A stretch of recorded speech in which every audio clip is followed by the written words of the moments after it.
Good morning, my lovely student. Welcome to all. Welcome to our math session. Student, open the textbook page number 164. From today, we are going to start our new chapter, time and temperature. Okay. So look here. First, we will see what is meant by AM or PM. Okay. So let's recall. So student ये जो let's recall का topic है ये आपका third fourth में हो चुका है. ओके फिर भी मैं एक बार रिवाइज कर देती हूँ आपके लिए. ठीक है ना. सो हमें यहाँ पे एएम और पीएम लिखना है. नीचे क्लॉक के नीचे टाइम यहाँ पे दिया है 3 इन द मॉर्निंग. मॉर्निंग के 3 बजे है. 5 in the evening 5 o'clock in the evening के 5 बजे. यहाँ पे 12:30 इन द आफ्टरनून आफ्टरनून के 12:30 हुए. और 10 एट नाइट के 10 बजे है. तो एएम लिखना है पीएम लिखना है. सो फर्स्ट हम देखेंगे what is mean by AM और what is mean by PM. Okay so AM means what the time from 12 midnight to 12 noon is indicated by AM. है ना. रात के 12 बजे से लेके दोपहर के 12 बजे तक जो हम टाइम इंडिकेट करते हैं उसको क्या बोलते हैं एएम. 12 midnight से लेके 12 noon तक उसको हम एएम बोलते हैं. Means what ante meridiem. है ना. And PM means what time from 12 noon to 12 midnight दोपहर के 12 बजे से रात के 12 बजे तक जो टाइम हम इंडिकेट करते हैं उसको क्या बोलते हैं हम पीएम बोलते हैं. Means post meridiem. Okay so अब देखो 3 इन द मॉर्निंग. मॉर्निंग के 3 बज रहे मतलब रात के 12 बजे से दोपहर के 12 बजे तक की टाइमिंग को हम क्या बोलते हैं एएम. मीन्स ये क्या आएगा यहाँ पे एएम आएगा. देन इवनिंग के 5 बज रहे हैं तो दोपहर के 12 बजे से रात के 12 बजे तक क्या बोलते हैं पीएम. तो यहाँ पे पीएम आएगा. Then 12:30 in the afternoon. दोपहर के 12:30 हो रहे हैं. 12 बज के आगे 30 मिनट्स हो चुकी है. तो 12 दोपहर के 12 टू रात के 12 क्या होता है पीएम. देन 10 एट नाइट यहाँ पे भी क्या आएगा नाइट के 12 बज रहे 10 बज रहे मीन्स यहाँ पे भी आएगा पीएम. दोपहर के 12 बजे से लेके रात के 12 बजे तक क्या होता है पीएम होता है पोस्ट मेरिडियम. ओके और रात के 12 बजे से सुबह के 12 बजे तक दोपहर के 12 बजे तक एएम होता है. Okay ante meridiem. ये आपने सीखा है ना. Okay then next convert the following into 24-hour clock time. So 24-hour clock अगर आपको याद नहीं है तो मैं आपको दिखाती हूँ. 24-hour क्लॉक देखो ये क्या है 24-hour क्लॉक है. इसमें क्या होता है 24-hour क्लॉक में in a 24-hour clock the time is counted from 0 to 24. है ना. ये जो अंदर दिए गए नंबर से ये आपको स्क्रीनशॉट ले लेना है. ठीक है अंदर दिए गए नंबर से ये हमारा रेगुलर टाइमिंग है ना. रात के 12 बजे से दोपहर के 12 बजे तक एएम और दोपहर के 12 बजे से रात के 12 बजे तक पीएम हम लिखते हैं. ओके और ये जो बाहर दिया गया है वो 24-hour क्लॉक है. यहाँ पे रात के 12 बजे से दोपहर के 12 बजे तक टाइमिंग सेम होता है according to 12-hour clock. Okay लेकिन दोपहर के 1 बजे से टाइमिंग चेंज होते जाता है. मीन्स 0 टू 24 नंबर्स इसमें होते हैं. रात के हमारे 12 बजे हैं मीन्स 12 AM हुए हैं तो 24 में क्या टाइम होता है 24-hour क्लॉक में 00 आवर्स उनका टाइमिंग होता है. जब रात के 1 बजते हैं तो भी उनका 1 बजता है. तो ऐसे दोपहर के 12 बजे तक सेम टाइमिंग चलता है लेकिन वो उसको आवर्स बोलते हैं. इसको हम AM में लिखते हैं. देन दोपहर के 12 बजे के बाद 12 बजने के बाद हमारा पीएम स्टार्ट हो जाता है ना. अगर हमारे क्लॉक में 1 PM बजे तो 1 को 13 बोलते हैं 2 को 14 बोलते हैं 3 को 15 बोलते हैं 4 को 16 बोलते हैं 5 को 17 बोलते हैं 6 को 18 बोलते हैं 7 PM को 19 आवर्स बोलते हैं 8 PM को 20 आवर्स बोलते हैं. है ना. तो ऐसे 24-hour क्लॉक आपने 4th स्टैंडर्ड में सीखा है ना. तो यहाँ पे आपको क्या करना है यहाँ पे ये टाइमिंग आपको कन्वर्ट करना है. सो 9:30 AM AM का जो टाइमिंग होता है वो चेंज नहीं होता है वो सेम होता है ना. रात के 12 बजे से दोपहर के 12 बजे तक 24-hour क्लॉक और 12-hour क्लॉक जो हम यूज़ करते हैं वो कौन सी क्लॉक होती है 12-hour क्लॉक. है ना. 12 आवर्स के 2 पार्ट्स होते हैं हमारे क्लॉक में AM और PM. तो वो सेम होता है इसलिए यहाँ पे भी क्या आएगा 9:30 AM ही आएगा.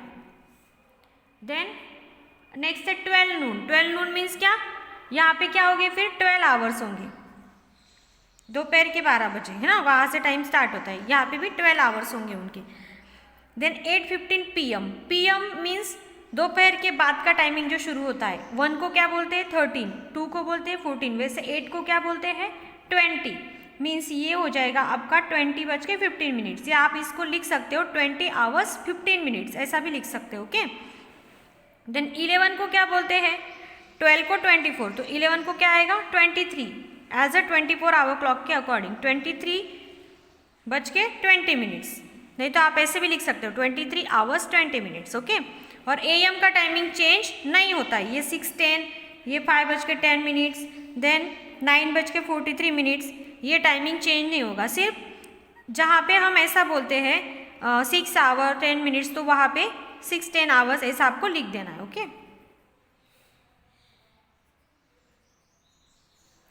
देन नेक्स्ट 8:05 PM, PM का टाइमिंग चेंज होता है। 8 मीन्स क्या, 1 को 13, 2 को 14, ऐसे 24 आवर क्लॉक में होता है, तो 8 को क्या बोलते हैं 20। ओके, सो 20 यहाँ पे आएगा 20:05, 20 आवर्स 5 मिनट्स आपको यहाँ पे लिखना है। ओके, देन 1:25 PM, 1 मीन्स 13, सो 13 आवर्स 25 मिनट्स ऐसा आपको यहाँ पे प्रॉपरली लिख देना है। ठीक है, ये आपको ऑलरेडी हो चुका है, मैं सिर्फ आपको रिवाइज कर रही हूँ। ठीक है, circle the leap year. So what is mean by leap years, so you already known about year, है ना।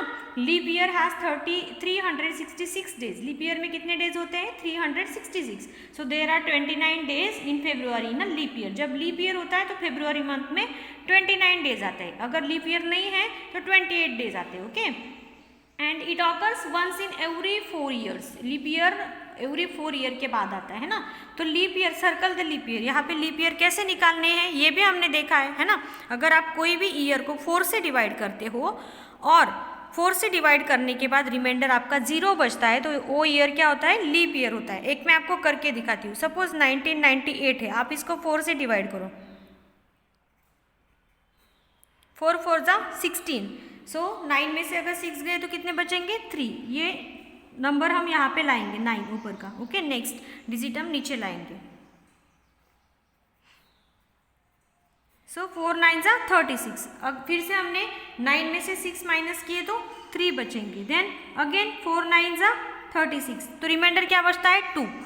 यहाँ पे रिमाइंडर क्या बचना चाहिए 0। 4 से डिवाइड करने के बाद अगर 0 रिमाइंडर बचता है तो वो लीप ईयर है, इसलिए ये 1999 लीप ईयर नहीं है, क्योंकि रिमाइंडर यहाँ पे बचा है। रिमाइंडर यहाँ पे बचना नहीं चाहिए। ऐसे आपको सबको डिवाइड करके देखना है, जिसको जो नंबर टोटली डिविजिबल है 4 से उसको सर्कल करो, वो क्या होगा लीप ईयर होगा। Okay, then next name the months that have 31 days. Okay, and we know a year has 365 days and 52 weeks and there are 24 hours in a day, 7 days in a week and 12 months in a year. Okay, so out of these April, June, September and November have 30 days, and January, March, May, July, August, October and December have 31 days. Okay, only February has 28 days. So 31 days के कौन से month है उनके name आपको लिखने हैं। अभी अभी मैंने बोले हैं, आप सुन लो, लिख लो। Then next convert the following into 12 hour clock. ये आपको 12 आवर के टाइमिंग में जो हमारा क्लॉक है इस टाइमिंग के अकॉर्डिंग ये आपको क्या करना है कन्वर्ट करना है। 23 मीन्स 11, सो ये क्या होगा 11 PM का टाइमिंग होगा। PM में ही जब दोपहर के 12 बजे के बाद ही 24 आवर क्लॉक का टाइमिंग चेंज होता है, मतलब 1 को 13 बोलते हैं, 2 को 14 बोलते हैं, इसलिए ये PM में ही आएगा। ओके, देन 13 मीन्स क्या 1, मतलब 1 बज के 20 मिनट्स हुए, मतलब 1:20 PM ही यहाँ पे आएगा। ये आवर्स का हमारा PM हो जाएगा, है ना, और मिनट्स सेम रहते हैं। अब 0000 आवर्स मीन्स क्या, इसको बोलते हैं 12 AM।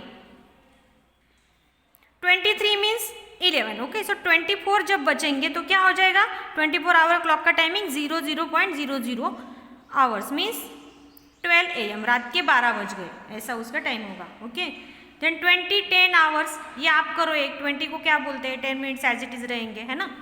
Then next a movie starts at 6:30 PM and it's total duration is 3 hours. At what time does the movie get over. अब देखो 6:30 PM को मूवी स्टार्ट हुआ है और उसका टोटल ड्यूरेशन है 3 घंटे।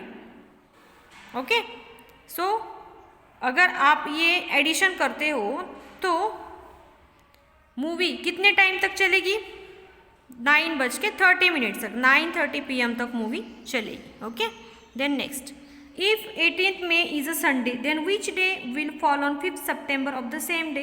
आफ्टर 7 डेज के बाद सेम डेज होता है। 18 को संडे है, मतलब 25th May को भी संडे आएगा, 31st May को भी संडे ही आएगा, है ना।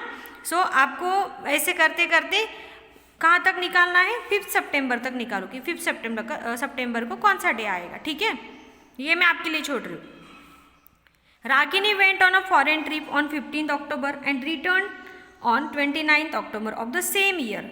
एक ही ईयर में रागिनी फॉरेन ट्रिप को गई है, 15 अक्टूबर को वो गई है और 29 को रिटर्न आई है। So find the total number of days spend on the trip. So 29 को आई है और गई कितने, कौन से डेट को है, 15 को गई है वो, है ना। मतलब 16 से वो एंजॉय कर रही है उसकी ट्रिप, है ना। उसकी ट्रिप में कितने डेज उसने स्पेंड किए हैं। सो 29 माइनस 16 अगर आप करते हो तो सब्ट्रैक्शन आती है 13। ये कैसे निकालना है ये आपने सब 4th स्टैंडर्ड में ऑलरेडी सीखा हुआ है, इसलिए मैं आपको ये डीपली नहीं बताती हूँ। तो 13 डेज, और अगर आपने डायरेक्टली भी किया 15 तो जाने का डेट छोड़ दो, देन 16, 17, 18, 19, 20, 21, 22, 23, 24, 25, 26, 27, 28, 13 डेज, ओके। सो 13 डेज इसका आंसर आएगा। Then next, if a competitive exam starts at 9 AM, एक कॉम्पिटिटिव एग्जाम है जो 9 AM को स्टार्ट हुई है और गेट्स ओवर एट 11 AM, और 11 AM को ओवर हुई है।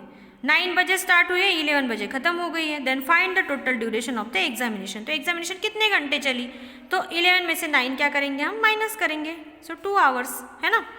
सो 2 घंटे के लिए एग्जामिनेशन चली है, ठीक है।